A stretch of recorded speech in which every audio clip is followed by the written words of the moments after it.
my heart, right?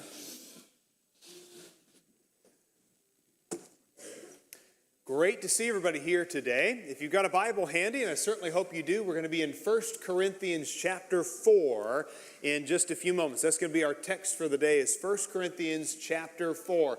If you're visiting with us, especially if it's your very first time among the Glen Springs Church family, we're so glad that you're here. Please let us know if we can be of service to you in some way. We want to help. We want to be a comfort, an encouragement, a guide, a teacher, anything that you need of a spiritual nature. We want to be here to support you. If you'd like a Bible study, just ask any one of us, and we'll direct you to those in our membership who are comfortable teaching and in a setting that is appropriate. And if you don't have a Bible, you can have one. We've got a lot of them. They're all throughout the auditorium in a little rack in the chair in front of you. Just go ahead and grab it. Look up 1 Corinthians in the index in the front. That's what we're going to be studying today. It's your Bible. You can take it home with you, study it. We would love it if you'd ask us questions. So we're going to talk about examination today. We're going to talk about the idea of examination. As a father, I know very well what it is to examine and ask for things to be examined. Dad, look what I found on the beach. Dad, look what I drew today. Dad, look at the grades I got this last semester. Dad, look what I found in the backyard. Dad, look what the dog did in the backyard. And some things you examine and it's humorous or it's heartfelt or it's harmless. But there are other kinds of examination that are significantly more uncomfortable and intrusive, whether it's a physical examination from a doctor, and there's a lot of anxiety that you have about what will be the test results. What is the doctor going to find? What will the doctor see? What is the lab going to discover when this is put under the microscope? What about the IRS and an audit of last year's taxes? That is an incredibly intrusive process of examination. Now, the Apostle Paul talked about examination here in 1 Corinthians chapter 4, and quite memorably, he says here that he doesn't seem to care about examination, whether it's you examining him or any human court. In fact, he says, I don't even examine myself, but it is the Lord who examines me. A lot of questions come up about what Paul means by that. Does Paul really not care about what anybody thinks about him? Does Paul mean that I don't care what you say? I'm going to do anything that I want. Only God judges me. Is that really what Paul's talking about? And are there things in this context in chapter 4 of 1 Corinthians that are some very practical lessons that we can take away from our service to Jesus Christ as disciples and stewards of the great mystery of grace that's been given to us? So let's go ahead and jump into the text and take a look at what Paul the Apostle has to say. That was certainly exciting. Took a great big breath like I was going to jump right into it. Again, I feel fine. It's just like on Wednesday, I feel fine, but for the last couple weeks, I've just had the little bit of congestion. So, 1 Corinthians chapter 4 and verse 1. The Apostle Paul writes here, let a man regard us in this manner, as servants of Christ and stewards of the mysteries of God. In this case, moreover, it's required of stewards that one be found trustworthy.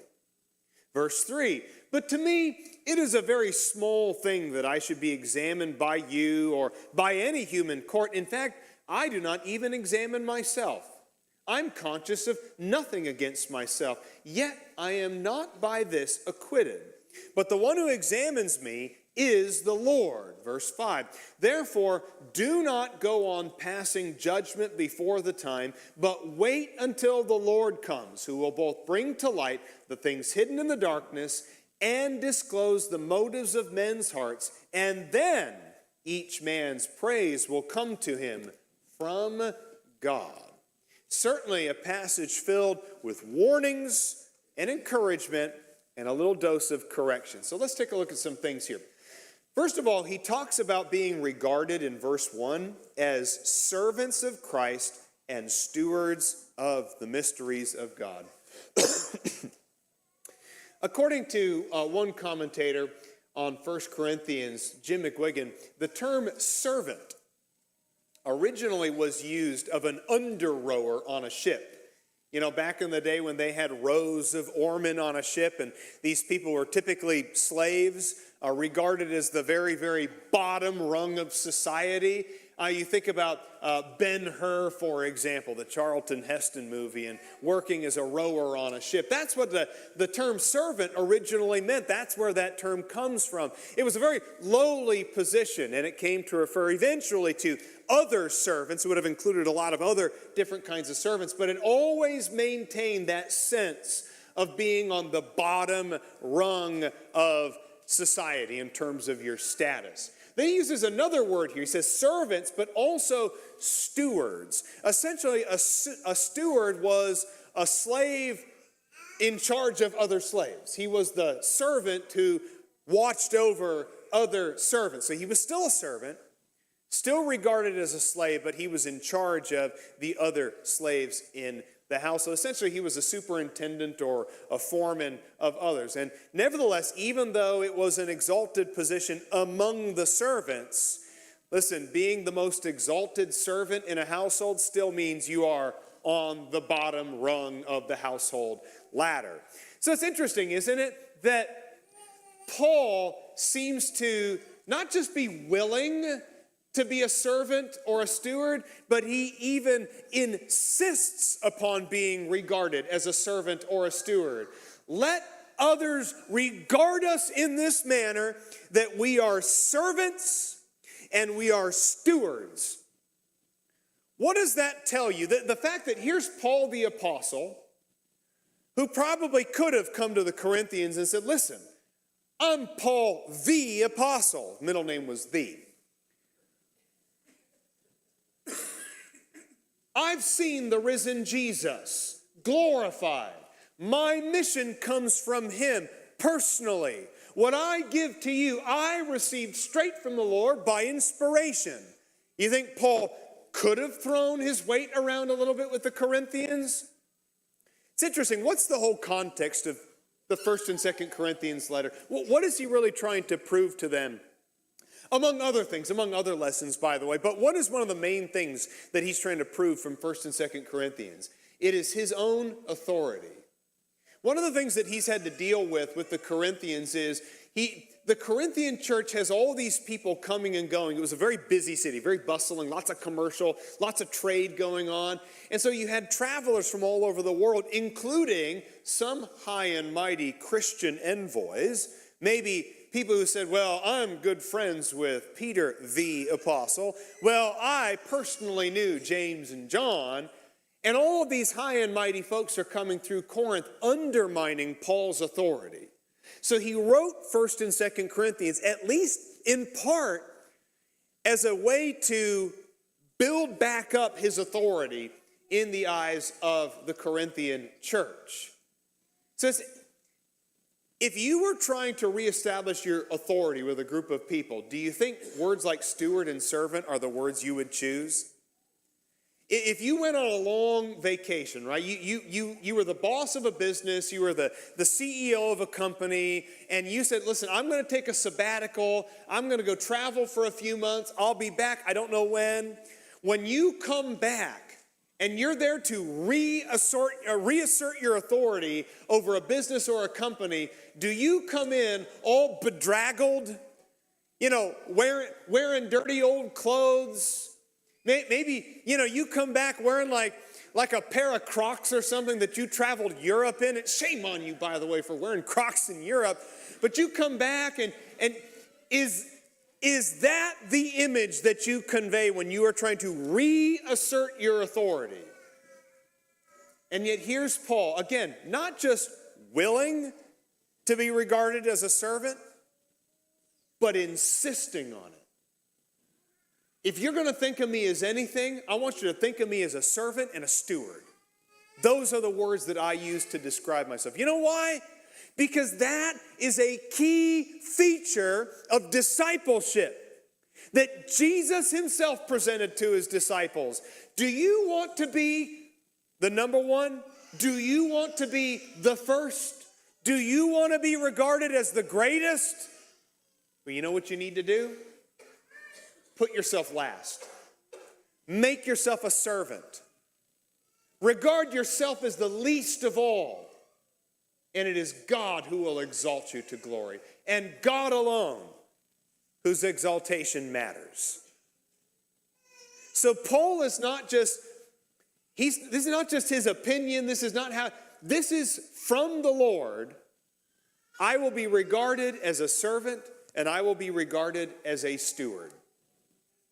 But stewards must be regarded as trustworthy. That's what he says in verse 2. In this case, moreover, it is required of stewards that one must be found trustworthy. This is where the examination comes in. This is where you're being held accountable. Right? The steward and the servant, maybe the master does go on a long vacation. Jesus said a few parables about that, didn't he? A master goes away on a long trip, and what does he do with his servants and his stewards? He leaves them in charge of his estate. He gives them talents with which to work. He leaves them a field that they need to cultivate.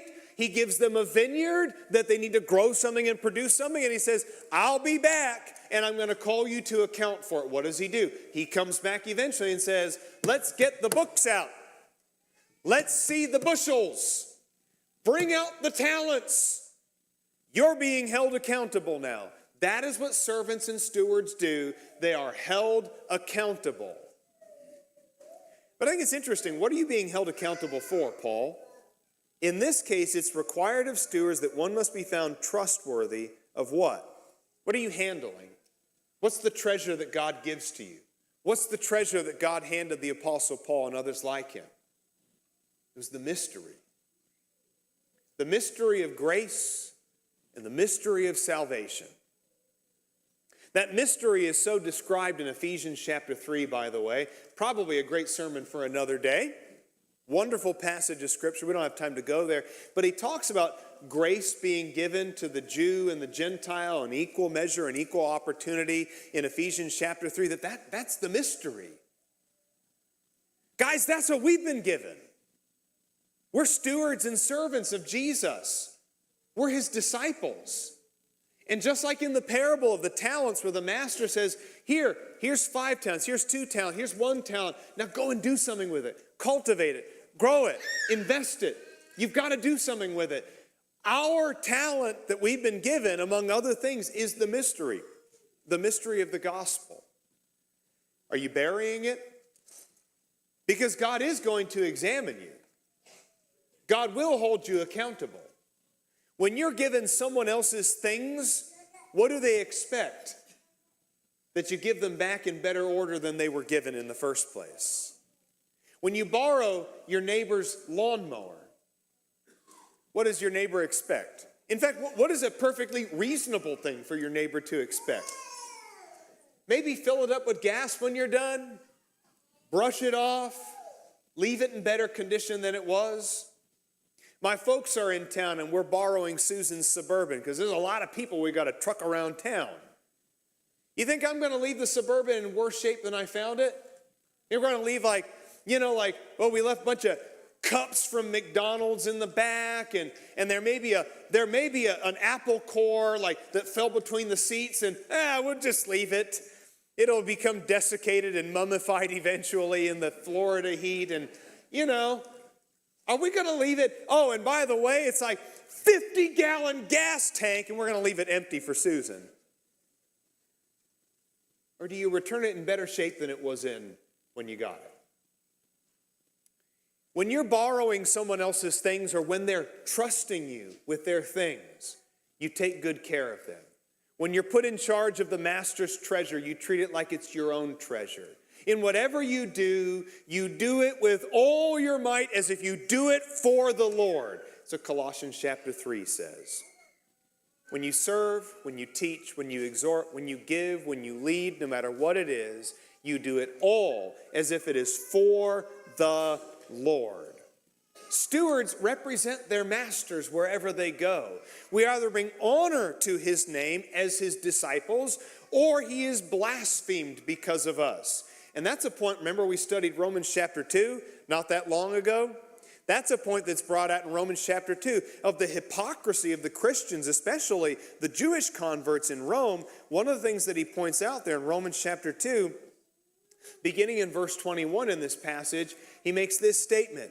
You therefore who teach another, do you not teach yourself? You who preach that one should not steal, do you steal? You who say that one should not commit adultery, do you commit adultery? You who abhor idols, do you rob temples? You who boast in the law, through your breaking of the law, do you dishonor God? He says in verse 24, this is a quote by the way from the Old Testament. For the name of God is blasphemed among the Gentiles because of you. It is required that stewards be found trustworthy. And as God's servant and steward, has he found you trustworthy?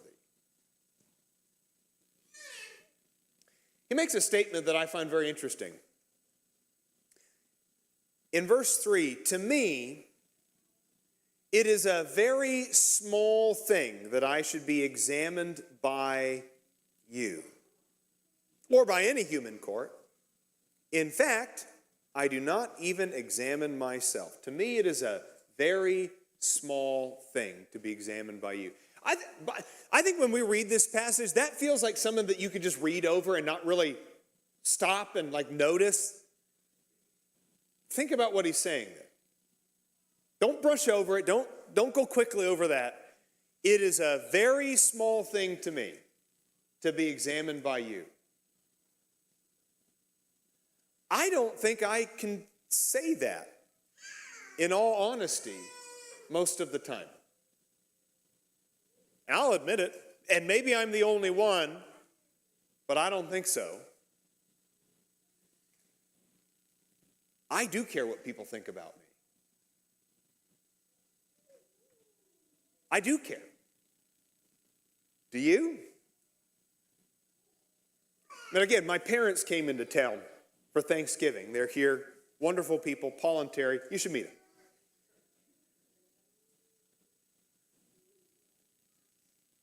But you think the day before they got here, and even the day that they got here, and the literal moments leading up to the time that I absolutely had to get in the car to go get them from the airport, that I wasn't running around my house like crazy? I'm a 42-year-old man. But you know what? Even when you're a 42-year-old man, you still want your mom and dad to be impressed? Are you still like the 10-year-old version of you going, look what I did. Mom, Dad, look what I drew. Mom, Dad, look what I found.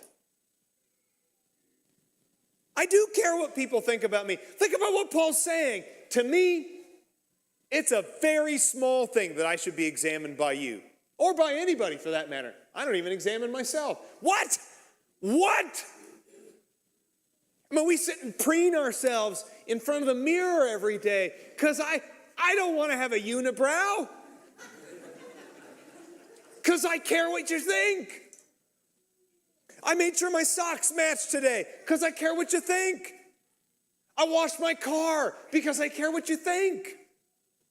I put stuff on Facebook. I take 50 pictures and I pick the 2 that actually look good, post them on Facebook, and convince you all that I've got a glamorous life because I care what you think.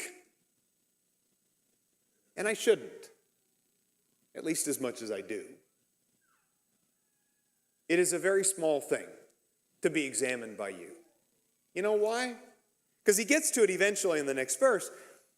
The only examination that really matters, and we're not talking about washing your car and impressing your mom and dad with your house that you bought or whatever it is. That's the only examination that actually matters, the only examination that has any real substance or any eternal impact on you is examination from the Lord. What God thinks about me and what God thinks about my life and what God thinks about my choices, that is the only examination that matters, and we've got to quit caring so much. Now, does that mean don't wash your car? Does that mean don't mow your grass? Because I don't care what the neighbors think. I'm not going to mow my grass. Is that what he means? Of course not. But in terms of the priorities in our lives and the amount of mental bandwidth we spend caring what people think about us, we've got it all wrong. It should be a small thing that people examine us. It should be the smallest thing to be examined by any person or any human court, even our own assessment. When we look at ourselves in the mirror or measure ourselves by ourselves, like he tells the Corinthians a little bit later, it should be a very small thing to be examined by another human. But boy, we place a lot of emphasis on it, don't we? But wait, okay. Paul says, I don't even examine myself. That seems like kind of an odd phrase, given the fact that in the 2 Corinthian letter in chapter 13, what was our scripture reading not that long ago, Paul says, you should examine yourselves. Examine yourselves. Test yourselves to see if you're in the faith. Do you pass the test? So how can Paul in one letter to the Corinthians say, I don't even examine myself. And then in the second letter to the Corinthians say, examine yourselves. I mean, like literally, outright in 2 Corinthians 13:5, he says literally, examine yourselves. Is there some kind of contradiction here? Should you or should you not examine yourself? Is self-examination valuable? Well, okay. Clearly, Paul does not mean to dismiss scrutiny wholesale. All right, self-examination is not something, he's not throwing the baby out with the bathwater. And there are plenty of Bible verses that clearly show that criticism and correction, especially self-correction, right, self-discipline, those things are usually good things. And we don't have time to read all these passages here. Please consider them, write them down, study them in your own time. But there are plenty of passages that do encourage people to accept criticism. You should care what other people think in certain areas. I care what our elders think. You know why? Not because I'm trying to keep my job, and if I don't do a good job, I'll get fired. I care what our elders think because I respect them.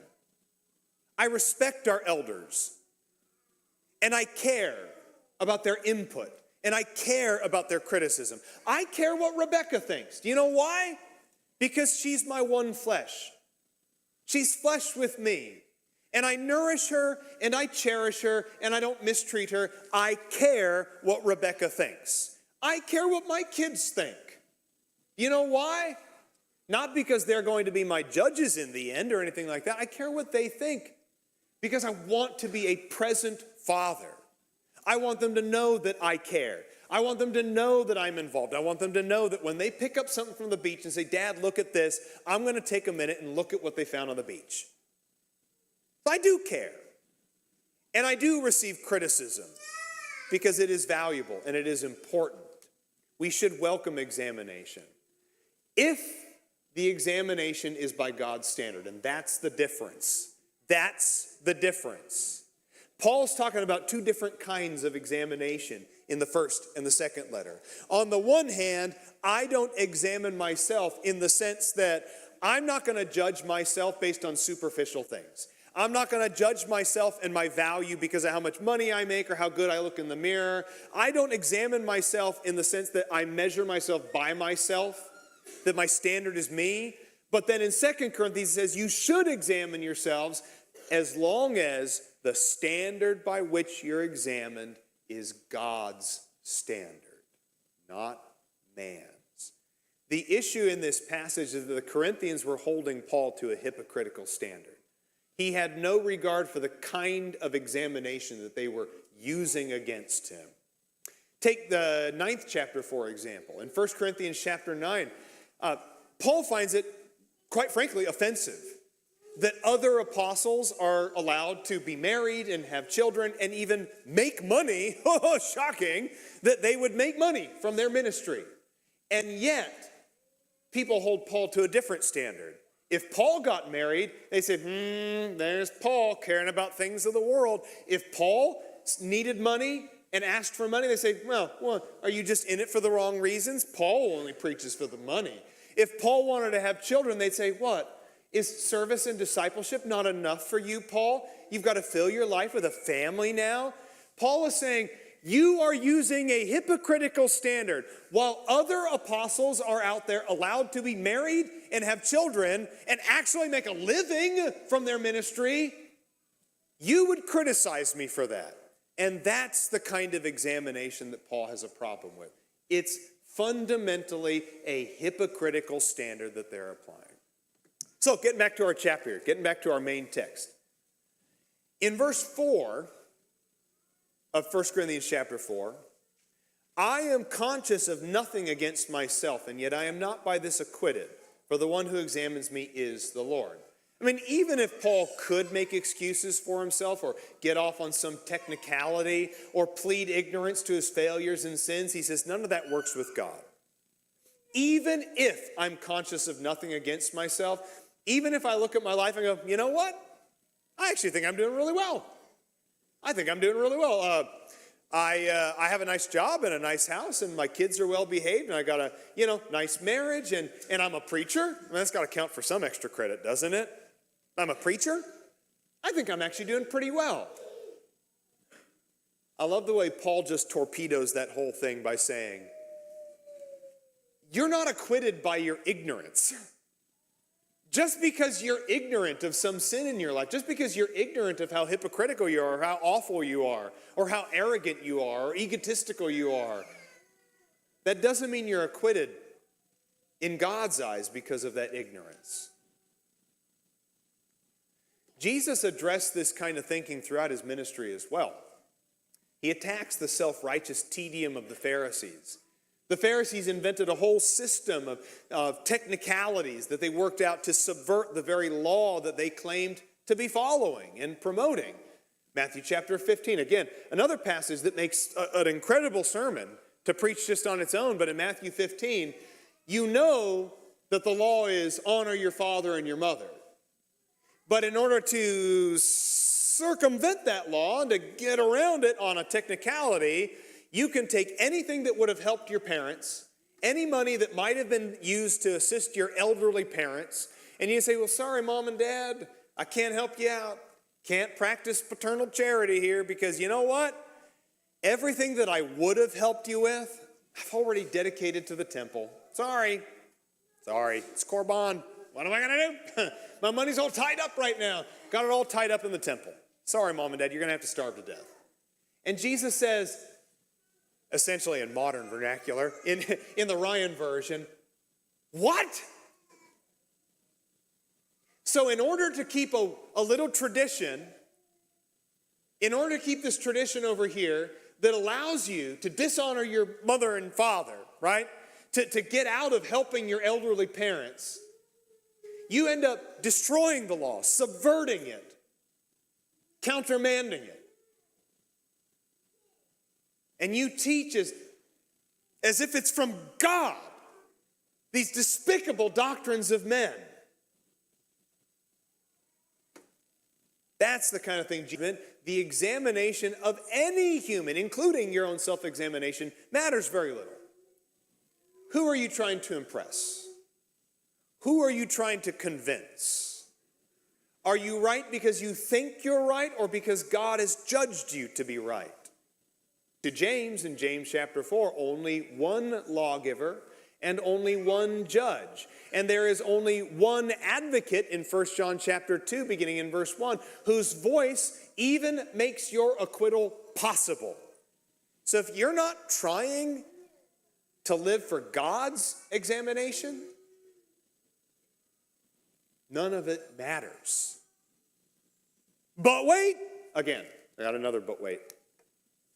Paul goes on and says in verse 5, therefore, do not go on passing judgment. And listen, I think a lot of people seize on that phrase. They go, ha ha ha.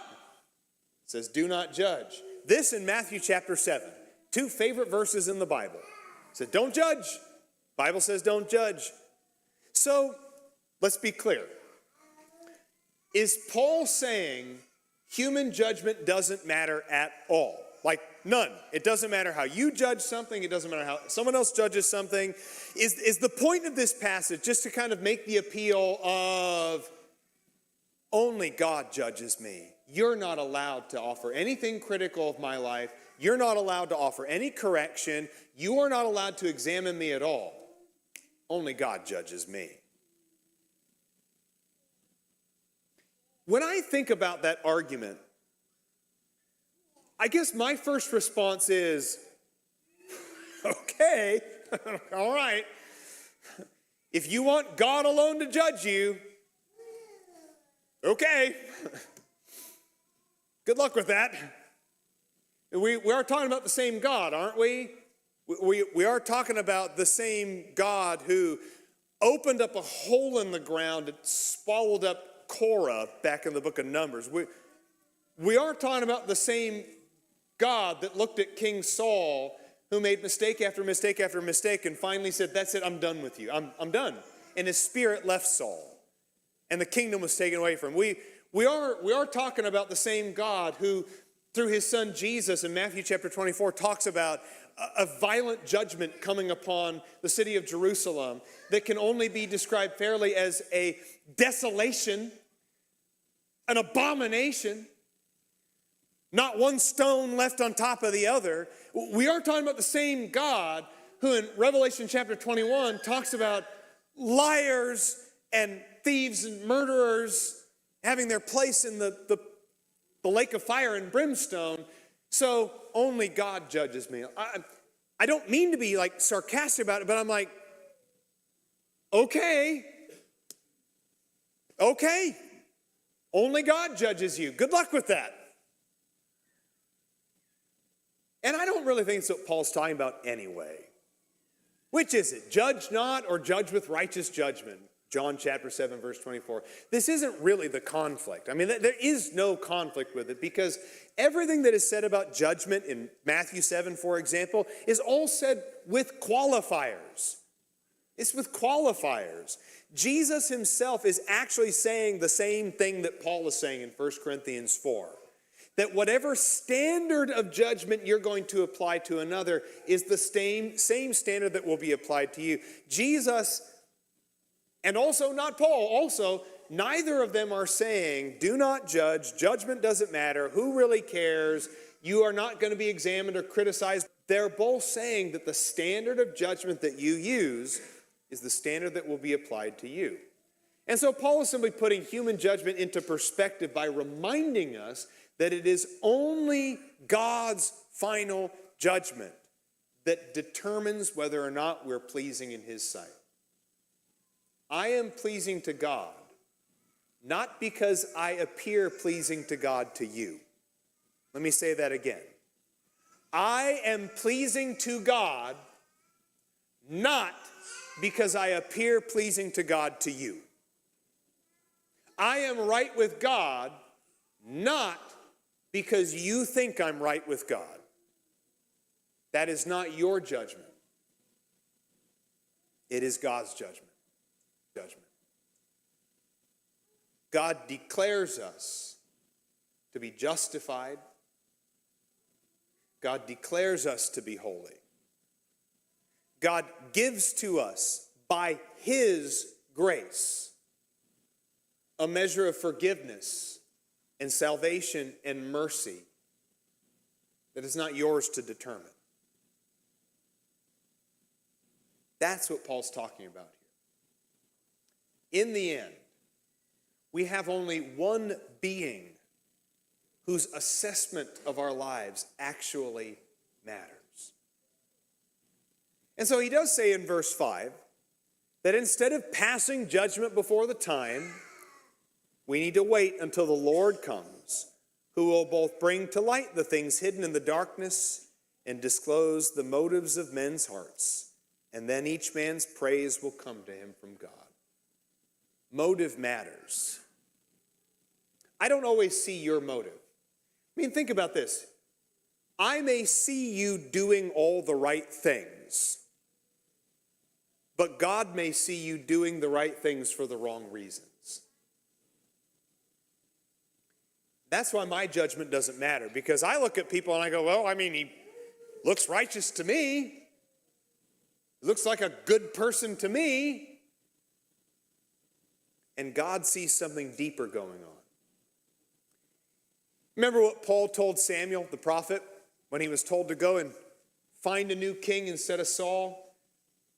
God warned Samuel, I don't judge based on appearance. I don't judge because of the way someone looks, his height or how good looking he is. I don't judge someone because of those superficial things, the way man sees another man. I judge the inside, the heart, inner qualities that are not so easily seen by human eyes. God will judge the hearts. For the word, according to Hebrews chapter 4, is able to have that level of discernment between bone and marrow, soul and spirit, and to even judge the thoughts and intentions of the heart. All right, bring our lesson to a close now. We're about to have a song. We're going to stand and sing together. And I want to encourage you that if you are here today and you have any kind of spiritual need, if you're searching and you just want to know more, we can help you with that. We can open up our Bibles, we can answer questions, we can study together. If you need prayers, if you're just really, really down right now spiritually and you need a special spiritual family who can be there for you and encourage you. Maybe you've got sin in your life and you need to get it out. I mean, listen, sin is a lot like cockroaches. Shine some light and fresh air, and that's probably the best way to root it out. And so I say at this time that whatever spiritual needs you might have that we can help you with, please let that need be known.